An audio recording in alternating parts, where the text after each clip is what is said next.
da gledajte vsaj nek tedenski nivo, še bolje bi bilo mesečni. Zakaj?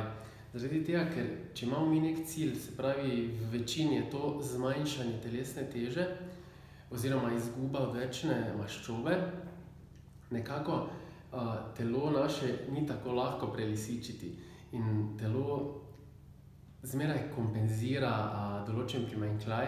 Tako da tukaj je zelo pomembno dejstvo, da če vi v enem dnevu presežete za nekajkrat tisti potreben vnos kalorij, telo to prenese oziroma nekako enakomerno prerazporedi in lahko izničite celoten trud.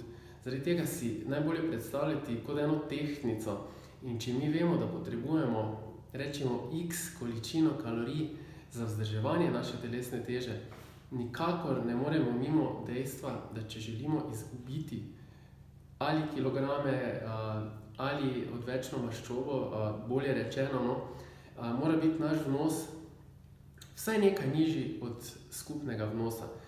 In tukaj pogledamo na tedenski nivo.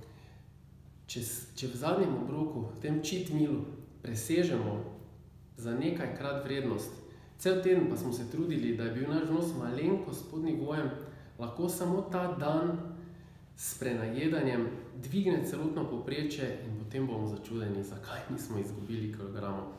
Tako da resnično tukaj pazite. Morda pa en nasvet, o katerem bom še govoril in mislim, da sem tudi že govoril v enem članku, je pa post. Se pravi, s postom lahko imamo nekaj urnega, se pravi določeno število ur, lahko imamo enodnevni, dvodnevni ali večdnevni post, pa lahko naredimo ravno kontraučinek. Se pravi, zdaj govorimo v članku o teh cheat mealih, se pravi, kako paziti, da skupnem dnevu ne presežemo in s tem dvignemo povprečje, lahko s postom zelo uspešno znižujemo to povprečje. To je en taki zanimiv nasvet. Želim vam lep dan. Adijo.